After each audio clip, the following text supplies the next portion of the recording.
안녕하십니까. 2024년 12월 28일 최병무의 팩트 시작하겠습니다. 어제 검찰이 김용현 전 국방부 장관에 대해서 기소를 했습니다.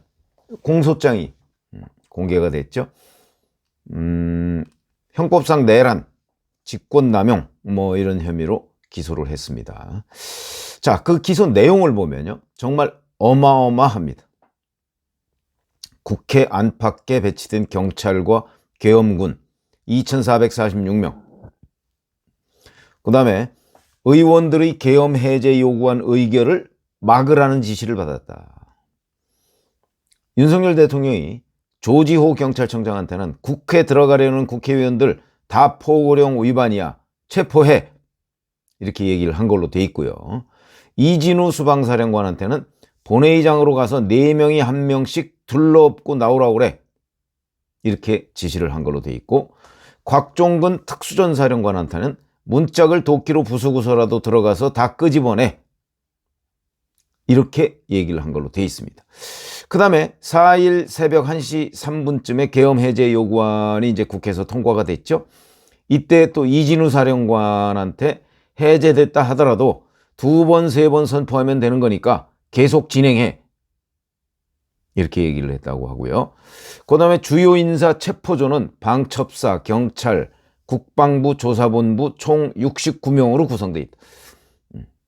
그 다음에 김용현 전 국방부 장관이 여인영 방첩사령관한테 이재명, 우원식, 한동훈 등 주요 인사 10여 명을 체포 구금하라고 지시했다, 이렇게 명시가 되어 있습니다. 여기에 김동연 부장판사, 이재명 대표한테 위증교사 무죄 혐의를 내린 김동연 부장판사가 들어가 있는 것 같지는 않습니다.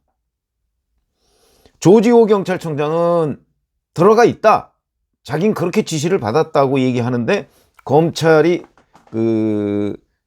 김용현 전 장관에 대해 공소를 제기하면서 한 데에는 들어가 있지 않은 것 같다. 이 기사가 지금 이렇게 돼 있습니다. 자, 그 다음에 김용현 장관이 또 여인영 방첩사령관, 문상호 정보사령관한테 선관위를 장악하라, 이렇게 지시를 한 걸로 돼 있고요. 선관위 장악에 의한 체포조는 선관위 직원 30여 명을 체포해서 수방사에 감금하기 위해서 송곳, 안대, 야구방망이, 망치까지 준비했다, 이렇게 돼 있습니다. 적어도 올 3월부터 비상대권, 비상조치 이런 얘기들을 윤석열 대통령이 계속 했다는 거고요. 3월이면 총선 전입니다. 김용현 등과 총 9차례에 걸쳐, 최소 9차례에 걸쳐 비상계엄 논의를 했고 11월부터 실질적인 준비를 했다. 검찰은 또 이렇게 얘기했습니다.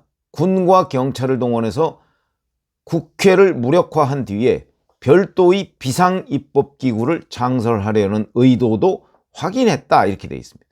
근데 이거는 이제 구체적인 진술 내용을 좀 봐야 되겠지만, 별도의 비상입법기구라는 거는 우리가 언뜻 떠올리면 1980년 신군부가 81년에 5.18 비상계엄을 전국으로 확대하면서 국가보위 비상입법회의라는 걸 만들었죠. 이른바 국보위입니다.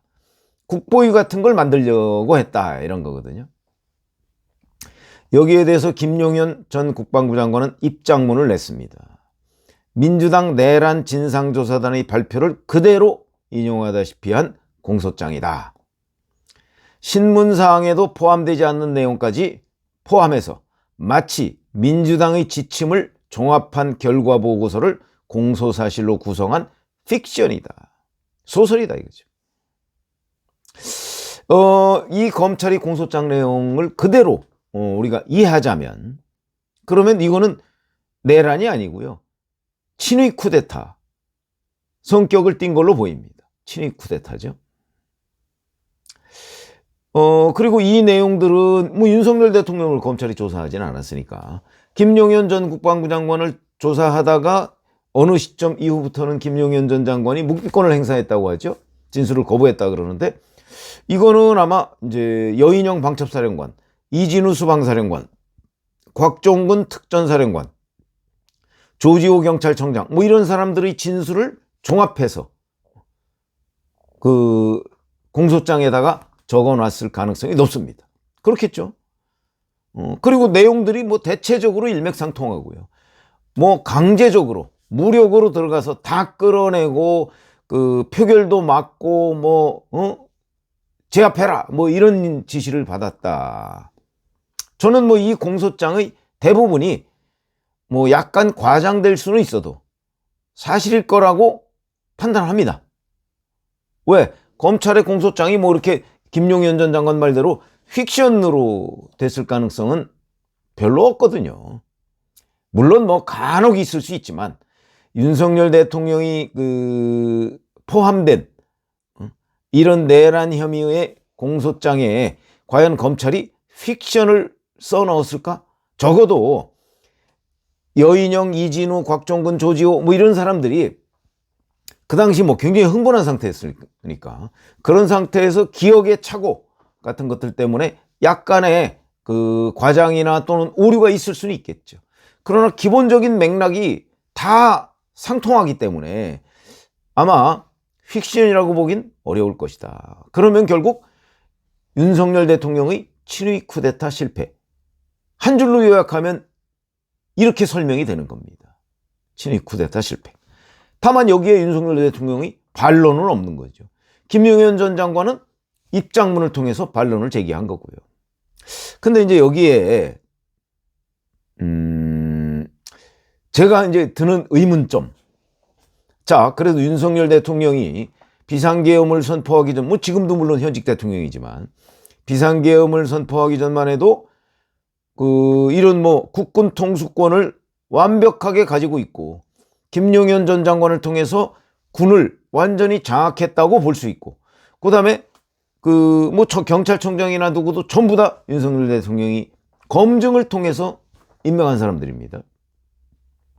근데 이런 사람들한테 각자한테 윤 대통령이 직접 전화를 한 걸로 되어 있습니다. 다 그렇게 전화를 해서 이렇게 해 저렇게 해 뭐라고 지시를 했는데 이 중에 단 하나도 이행된 게 없습니다.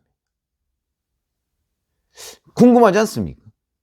윤 대통령이 본인이 직접 다 전화해서 지시하고 본인이 선임한 사람들한테 아무리 부당한 지시를 할지라도 단 한 건도 이행된 게 없습니다.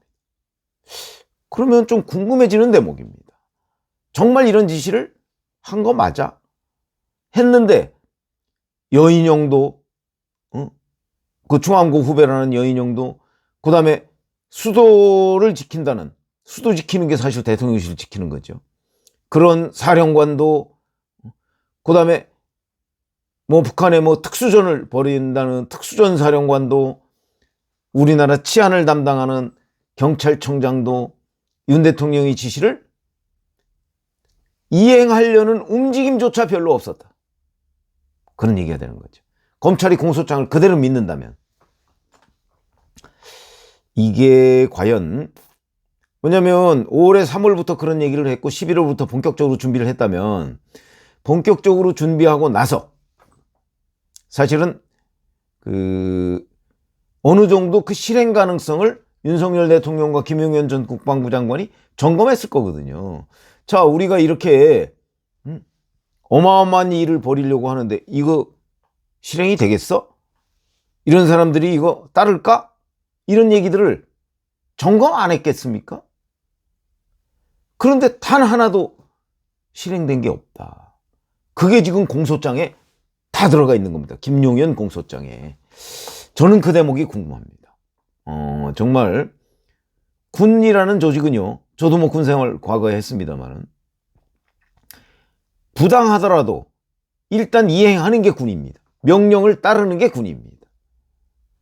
그런데 단 한 명도 그 명령을 따르지 않았다. 한다면 우리가 여기서부터 이제 유추를 해볼 수 있는 대목인데 이 공소장 내용이 과장됐거나 아니면 무슨 오류가 있거나 왜냐면 그 부분에 대한 설명도 앞으로 재판 과정이나 이제 기소를 했으니까 재판 과정에서 이제 김용현 전 장관은 픽션이다 이렇게 계속 주장을 할 거거든요. 만약에 윤석열 대통령이 재판으로 넘어간다고 할지라도 뭐 비슷한 주장을 하겠죠. 그런 지시를 한 적이 없다. 그러면 이제 진실 공방이 되는 거죠. 그리고 그 지시는 사실은 이런 거였다. 뭐 이렇게 얘기를 할 텐데, 기본적으로 뭐 검찰이 없는 말을 여기다가 써놓지는 않았을 것이고, 그러나 과연 이 수많은 사람들이 대체적으로 일맥상통하는 이제 지금 진술을 내놓고 있으니까 사실 걸로 보이기는 하는데 어떻게 하나도 실행이 안 됐을까? 이런 부분은 좀 궁금증이다. 이렇게 생각이 들고요. 앞으로 이제 수사가 좀 더 진전이 되고, 뭐 윤석열 대통령이 끝까지 이렇게 수사를 피할 것 같지는 않습니다. 어느 시점이 되면 이제 헌법재판소의 탄핵 심리가 일정한 정도 굴러가고, 그다음에 좀 한숨을 좀 돌릴 이즈음에 뭐 수사도 아마 받게 되지 않을까. 최종적으로는 박근혜 대통령처럼 이제 헌재에서 이런저런 결정이 난 후에 아마 뭐 신병 처리가 되지 않을까, 뭐 이렇게 생각은 드는데, 어쨌든 그 전에 윤 대통령이 직접 출두하지는 않더라도 뭐 변호인이나 뭐 아니면 뭐 그 관련자들 전부 다 수사를 지금 뭐 상당히 마무리 국면으로 가는 것 아닌가요? 그래서 아마 어떤 식으로든 하여튼 재판으로 넘어갈 가능성이 있고, 수사로 받을 가능성이 있고, 헌법재판소 심리가 끝나면 뭐 만약에 탄핵이 기각된다면 뭐 복귀하겠지만, 기각되지 않고 인용이 된다면 2달 내에 대선을 치러야 되죠. 아마 그 즈음에 윤석열 대통령 구속 가능성 있다고 봐야죠. 아니 이런 정도라면 뭐 구속이 되는 거 아닙니까? 그렇게 판단이 되는데, 그거는 이제 앞으로 진행 과정을 좀 지켜봐야 될 대목이고, 어제 김용현 공소장을 보면서 드는 궁금증은 이렇게 단 하나도 윤 대통령의 지시가 먹히지 않았다 하는 부분에 대해서 궁금증이 인다 하는 부분이죠. 만약에 이 공소장대로라면 정말 모모했구나 하는 얘기가 되는 겁니다. 앞으로 아마 윤석열 대통령 측의 반론 뭐 이런 것들까지 이렇게 이제 종합적으로 분석을 해봐야 되겠지만, 참 여러 가지 의문을 남기는 비상계엄 선포 및 철회였다, 뭐 이런 생각이 듭니다. 고맙습니다.